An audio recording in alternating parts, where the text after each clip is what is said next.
home of Super Bowl 60, coming February 9th, 2026.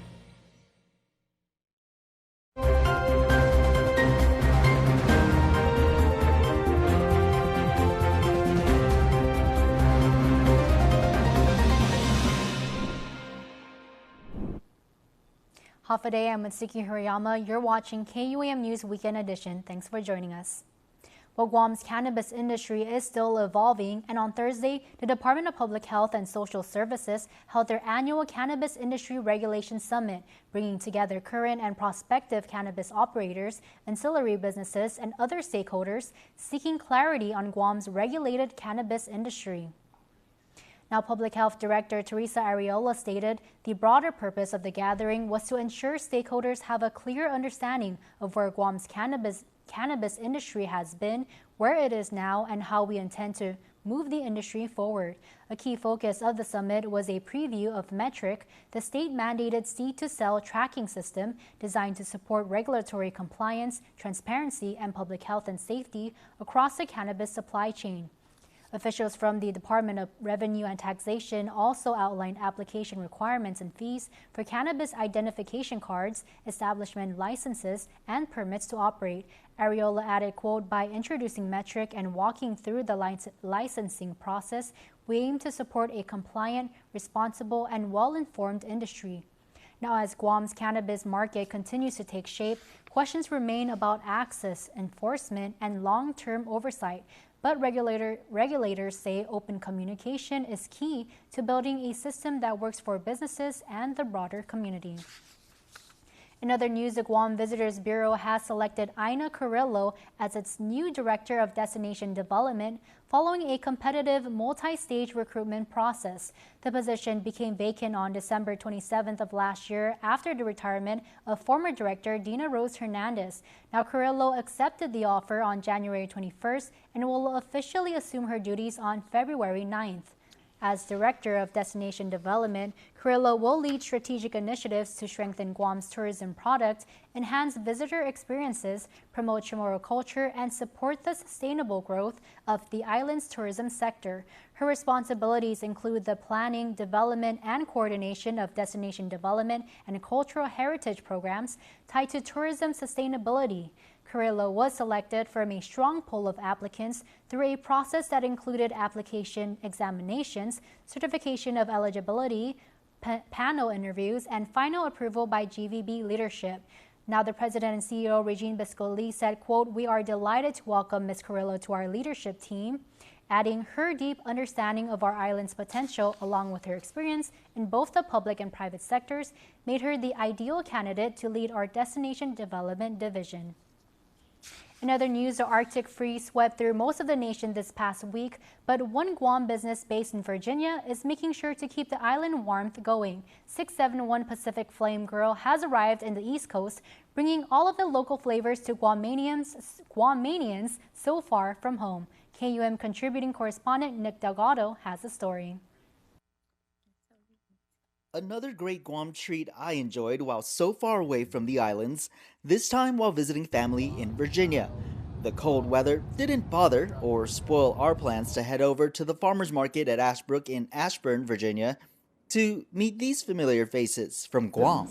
Hi, I'm Melissa Faharing. Half a day, I'm Daryl Faharing. And we own 671 Pacific Flame and Grill. This couple and the rest of the team sharing the culture of Guam with their cooking. We actually launched in December of 2025. Yeah, this is actually our third time actually doing the farmers market here. This is our first experience. Brand new. Brand new. A new taste to many in the area. The concept's been in place for at least 5 months, but we actually didn't go official until 1 December, as far as running the business. And the reason for opening up shop in the East Coast is simple. We just wanted to share the flavors of the island. We've been living here since 2019, and we've looked around. There are other Chamorros in the area here in Virginia, in Maryland, that are either doing a food truck, some that are doing platters, but we didn't see anything like this where they pop up at farmers markets. So we said, hey, why don't we see what we can do? You can bet your order to include some of the Guam staples. Well, we like to market, or we like to promote ourselves as having the soy and vinegar savory. Obviously, the standard finideni, or I'm sorry, the standard marinade. But we put a little flair on it. We add citrus in there, and then some other some other items or ingredients that kind of changes the flavor just a little bit. But you'll still notice the savory soy and vinegar sauce in there. And with business up and running for such a short time, the response has been gofmangi. It's a warming feeling to see our people from home or who hasn't ever been to the island come and support so they can get a taste of home and the hospitality that we offer. So it's a great feeling. This has always been something I've been wanting to do, and it's finally coming to life as of last year. Even my brother-in-law Martin, who is local to the area and has been to Guam as well, agrees. The taste? How's the food? It reminds me of Guam. My family definitely enjoyed the red rice, pancit, barbecue chicken, short ribs, tinalakutni, corn soup, and even the cookies for dessert. It's the flavors and the holiday spirit you'll want to check out if ever in Virginia. We look forward to it. And they can find us on Instagram and on TikTok at 671 Pacific Flame and Grill. And they can reach out to us, send us a direct message. We'll be happy to reach back out. For now, they want everyone back home to know. We miss you all. Wish you could be here. Bring the warmth back to us. Yes, exactly. I echo those comments. Thank you, and half a day. And half a day. For KUAM News, I'm Nick Delgado. A doctor originally from Pohnpei with strong ties to Guam is sharing his story in hopes of inspiring future generations to pursue careers in medicine. Through a newly released memoir, he's shining a light on perseverance, representation, and possibility. KUAM intern Abigail Alosima has more. Dr. Jalkanan Joseph is an emergency medicine physician, but his journey to the hospital doors began far from the emergency room.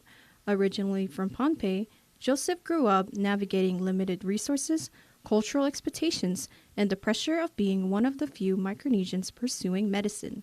Coming from Pohnpei, there's not a lot of role models for us that went to the U.S. for education, right? Despite the obstacles, Dr. Joseph says perseverance and the encouragement of family, mentors, and community pushed him forward. His journey also brought him to Guam, where he graduated from Simon Sanchez High School, class of 1999. Those ties, he says, remains an important part of who he is today. A lot of mentors in the military during that time, and I guess in some way, I needed some validation from them. But my mentors were very nice to me, so they were able to help me out and, mentored me not only during my time in the military, but they helped me out in, when I was in undergrad. They helped me get into medical school. They also helped me match into the residency that I wanted to go to. So mentorship is very important. I talk to every time I, have issues or questions or just needed some advice. I always look towards my mentors and ask for help. Joseph would eventually make history as only the second Pohnpeian to graduate from a U.S. medical school, an achievement he says came with both pride and responsibility. That responsibility inspired him to write his memoir, Becoming an American Doctor, now available on Amazon.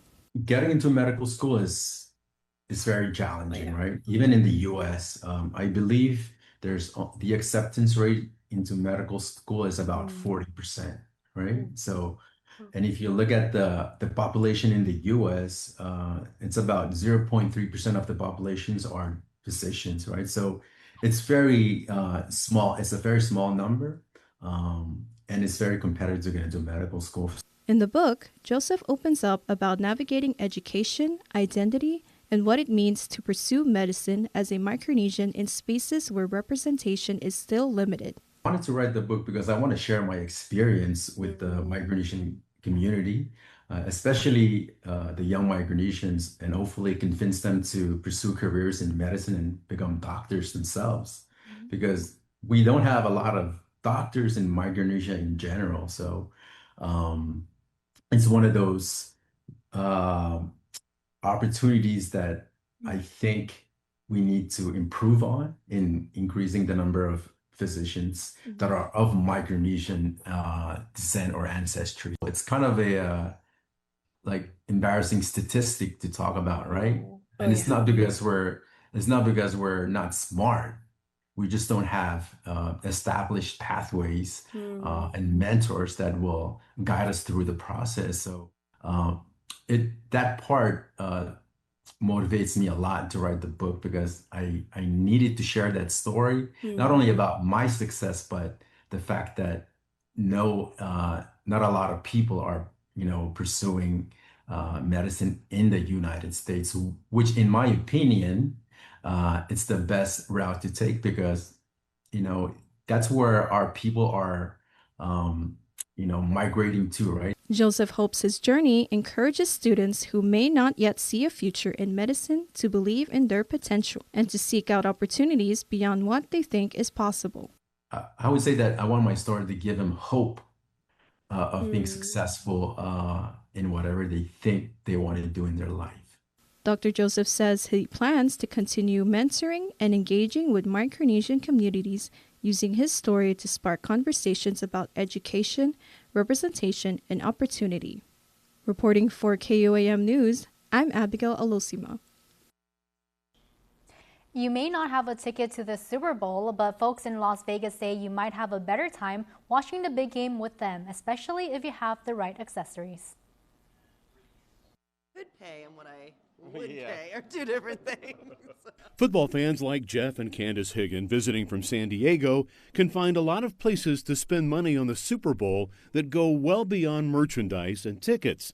Especially Candace, a big Patriots fan, admiring this $40,000 Patriots AFC Championship ring from a few years ago. How big of a Patriots fan do you need to be for that kind of thing? Bigger than I am.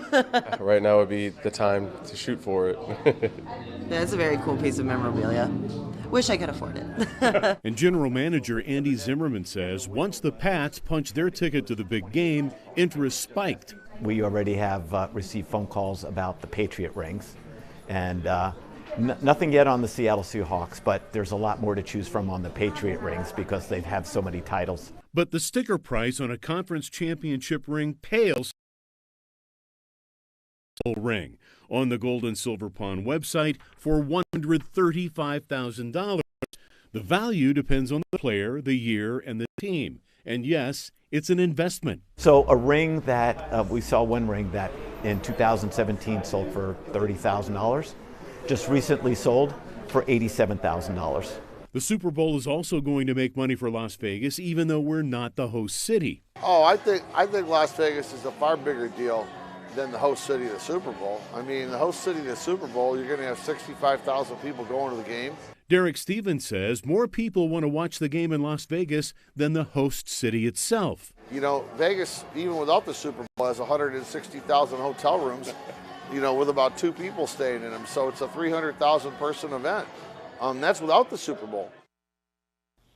Stick around, we have more coming up on Weekend Edition. You're watching KUAM. It's a new year, Guam, so let's start with the reset at Kmart. Make your move and start strong. Gear up with fitness equipment and fresh workout apparel. Fuel with wellness essentials, sugar-free options, protein, vitamins, and more. Organize and clear the clutter with easy storage solutions and cleaning essentials. And refresh your living space with new furniture and decor for your home. New year, new me. Your reset starts at Kmart Guam.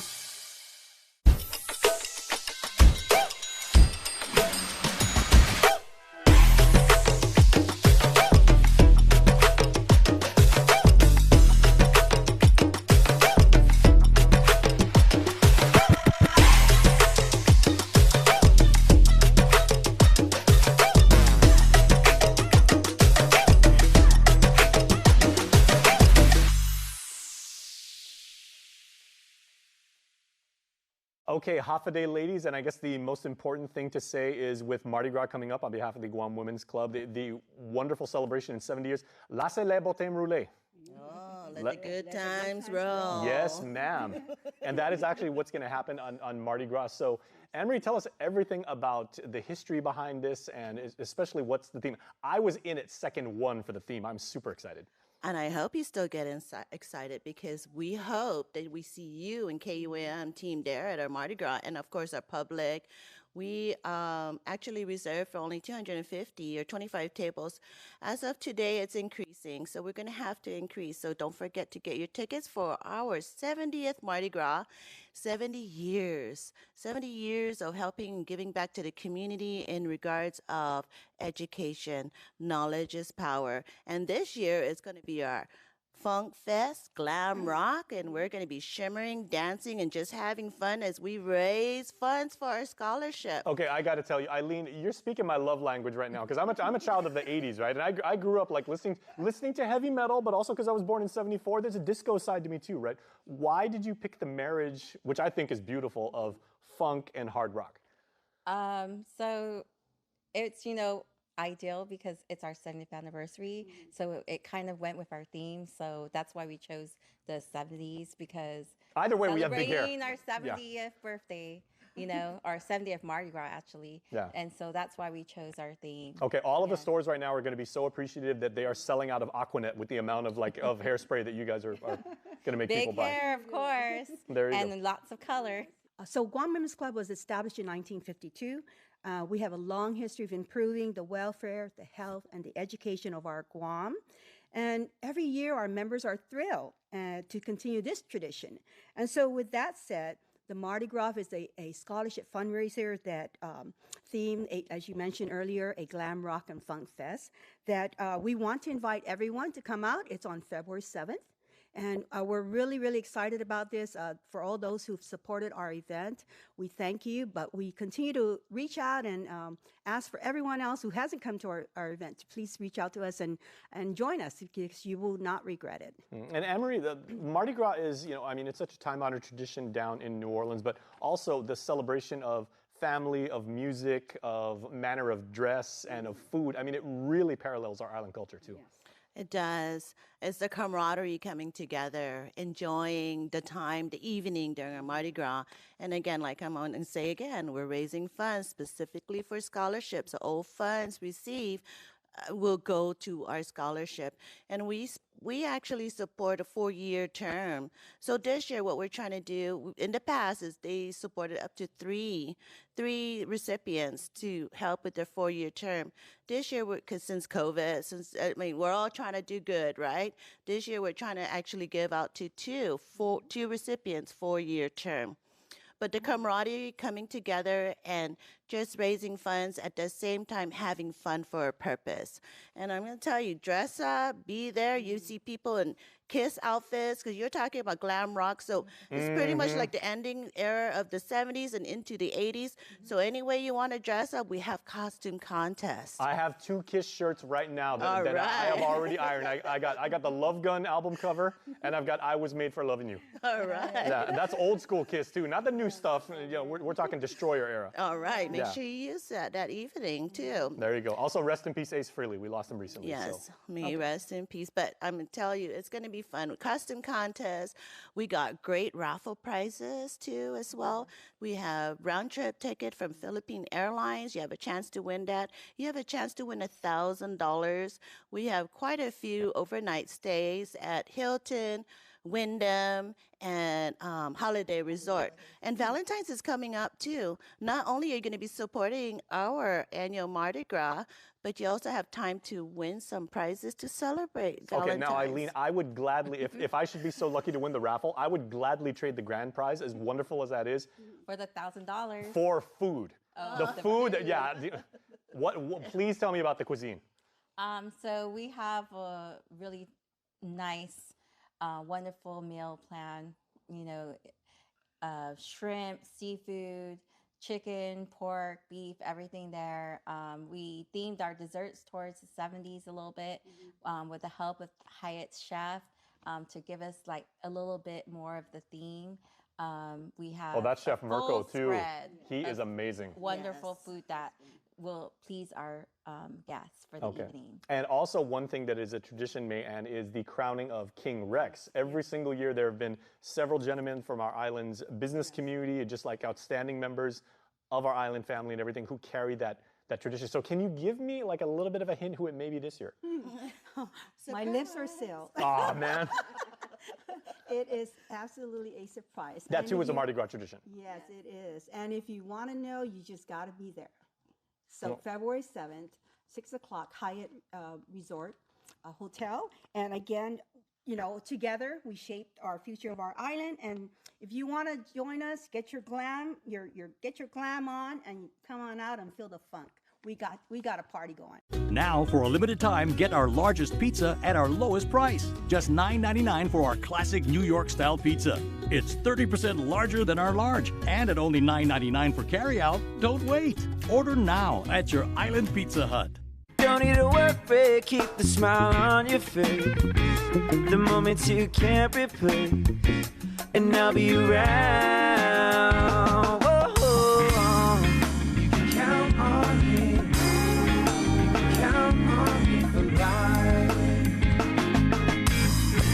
Wherever life takes you, we're always here for you. Calvo's Insurance. Count on us for life. Beyond the Game is presented by Gatorade. All right, we're here in Guam basketball with Morgan, aka first Guam resident to go pro, came back and now is running a business with, based around the game that he loves so much. So, Coach, thanks for having me here, man. Thank you, Jason, for having me, and glad to be able to do something like this, and I'm glad you were able to kind of stop by and, kind of get some footages. Now, as athletes, we always say, what if I was to actually make the game I love so much like my livelihood? I mean, you were actually making money as a pro playing basketball, but you came back, you've actually formed a company, you've got merch, you sell products and everything like that, but you run camps, you run clinics and everything. You created an entire ecosystem around the game and everything like that. So as a businessman, what was your thought process when you wanted to actually make this your livelihood? So with basketball, obviously I wanted to try to make the NBA. That was like a far-fetched dream, but as a child, I feel like everybody's dream is to go professionally. But my main focus was actually just in developing my basketball skills, whether it was like playing at St. Paul in high school, getting a couple college offers to going to pro. Like I never was trying to, and that kind of led me to where I am today. But now, like after I retired, this is definitely something I wanted to do as I was planning to retire. And going into my last season, I already kind of made up my mind that I was going to retire. So it was just game planning on when I get back, how can I build a culture that I would want to be a part of, with developing kids and helping them grow. And a lot of our lessons that we do, it's as much as we teach it from a basketball standpoint, it's a lot of the lessons that you could take off the court too. As much as we focus on, okay, we got to be able to shoot, we got to dribble, but it's a shot. We see a lot of our kids kind of hang their head, but it's about game, okay, next game, let me try to do my best. And from there, that kind of turned into a business. But for me, I just play the game that I love. Now I'm able to train and coach kids with the game that I love, and it's just trying to help the community out. And I know, so you're not just doing developmental work with these little kids behind you who are just picking up the game and really starting to come into their own as players, but we've got national team players that come back here and train when they visit, like Takumi Simon comes back and trains with you guys and everything. So players at all levels. I thought the Team Guam 3-on-3 team comes in here and works out and everything like that. So how do you actually get the different levels to be their best here? And what is the attitude of grind? So I really try to, as a player, I was always about film and studying. And even as a trainer and coach now, I do watch a lot of film, see other coaches, just so I could continue to increase my knowledge of the game. So when athletes come back from all levels, I'm able to push and motivate and teach them at the same time, because I'm a firm believer of you can never stop learning. Yep. And I feel like that's the beauty of basketball too, where you feel like you know enough and then you speak to another player or coach and they're able to teach you a lot more lessons, more awareness of offense, defense, where to be, how to move. Yep. And so it's like a never-ending process, and I think that's why I really love the game of basketball, where it just never ends. And you're not just doing this on your own as your own business. You've also joined the Guam Chamber of Commerce, and you've reached out and you've networked with a lot of other business partners in different industries and everything like that to say, I want to be part of the Guam business community, and we're here to make like our economy grow and everything. So how important is that for you to bring your skills and your industry and everything and like help Guam thrive and help Guam win? So I'm still young, so I don't know if I bring much to the table as far as like the Chamber of Commerce or kind of like basketball, how I was always open to reaching out to older players, veterans that I met in Japan, coaches that I met in Japan, whether they were my coach or different coaches. So I took that standpoint and I try to implement it through the business side, where if I'm in the chamber, like the chamber, I have other business owners, presidents, CEOs that have years of experience that hopefully I could learn from and implement it into my business, where it would help my business grow or like just help, I feel like, Guam as a community. And it's kind of like when we're in sports and we cross-train, so say like, we may learn something from a swimmer or a golfer or a weightlifter and everything that you can definitely take here and play full court basketball with that knowledge, right? Yes. Yeah. So it's just, same thing. It's like, obviously, I may be one of the few I don't think there's another basketball coach or trainer necessarily there like at the meetings, but I feel like hard work speaks for itself, and every business owner, president, CEO, they're not in that position just because they woke up and, they were just handed. And even if they were, they still have to, they have their responsibilities and they have to manage all the people, employees and stuff like that. So just seeing that and being able to be in a room where I could ask questions. And I'm a big question asker. I'm always asking questions just so I'm able to learn. Even when I was a basketball player and now as a coach, I feel like obviously you want to learn through experience, but if you could ask someone who's been through it, I feel like you could kind of navigate it a lot faster and just create shortcuts for yourself to learn. Absolutely. Okay, then final question, because now essentially you're the entrepreneur, you're the boss around here. I mean, you're formulating, essentially like your product line, your branding, your attitude, but you've also got to cut checks, you've got to make phone calls, you've got to do all the little administrative stuff, set up the gym, break it down and everything. Do you still get as much time on the court when you can work on the game as a player and as an athlete as well as you do as running a company? No, I don't train at all anymore. And I think my fiance asked me, like, do you ever miss the game? And I think there'll never be like the proper time where you could kind of step away from the game. But I'm equally as passionate with teaching and helping kids, especially like growing up. Like there were some, like I didn't have the opportunities to like reach out and learn from someone. So like coming back, like I'm equally as passionate. So even though I have stepped away from the game, I don't train, I don't work out. I lost around maybe like 12 to 15 pounds since my playing weight. But we all know how bouncy you are still. Like I love what I do, and I'm equally as passionate teaching and coaching as I am like when I used to train and play. So I'm still happy with where I'm at, and I do have a lot more room to grow and a lot more knowledge to obtain. I'm just happy to be here. Beyond the Game is presented by Gatorade.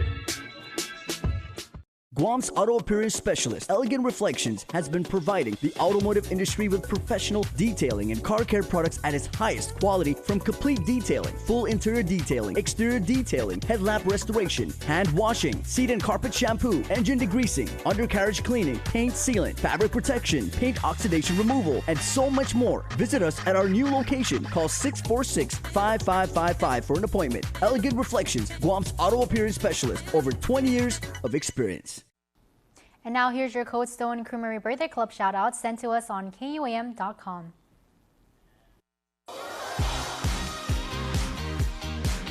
Birthday time, everybody! Happy birthday number 23 to Evan Joe Fidel Sablan. To Evan Joe, we hope you enjoy this special day of yours with many, many, many more to come. We love and miss you, especially your baby sister, Riley Jade. We hope you had a good one. Janet Sablan Ungakta, happy birthday, Jan. We hope you have a marvelous birthday celebration, and may our dear Lord grant you many, many more years to come. Time to go out and celebrate your special day. Absolutely, but please be careful out there. Stay dry. Your family says, we love you. Then you get the heart emoji, the dancing emoji, and the party emoji. That's awesome. Teresa Iglesias has a birthday today, and I am wishing my beautiful wife, mom, sister, auntie, and grandma a happy, blessed birthday. Your family says we love you very much from the Iglesias and Paulino families. Happy birthday, Miss Therese. And Jessie Sablan celebrates a birthday today, celebrating number 64. And Dad, we wish you a full year of good health, big smiles, and plenty of time on the golf course. Yeah, hit those links. May your drives be long, your putts be short, and your scorecard generous. Nice. Please enjoy your special day. We love you, Jessie Sablan. I don't know what I've been told. I don't know what I've been told. Someone here is getting old. Someone here is getting old. Your Cold Stone Creamery birthday cake winner for this week goes to... And this week's winner of a Cold Stone Creamery ice cream cake is Chloe May Parrish Cruz. So Chloe, look for a message from us to let you know when you and your family can swing by Cold Stone Creamery and say, I am this week's winner, and please let me have my ice cream cake. We hope you enjoy, and happy extended birthday. Want to wish your special someone a happy birthday? Just click the QR code here on your screen or email birthdayclub@kuam.com. That's going to do it for us here on a Weekend Edition. Visit KUAM.com or follow us at KUM News on social media for the latest news. For now, I'm Matsuki Hirayama. Have a safe weekend.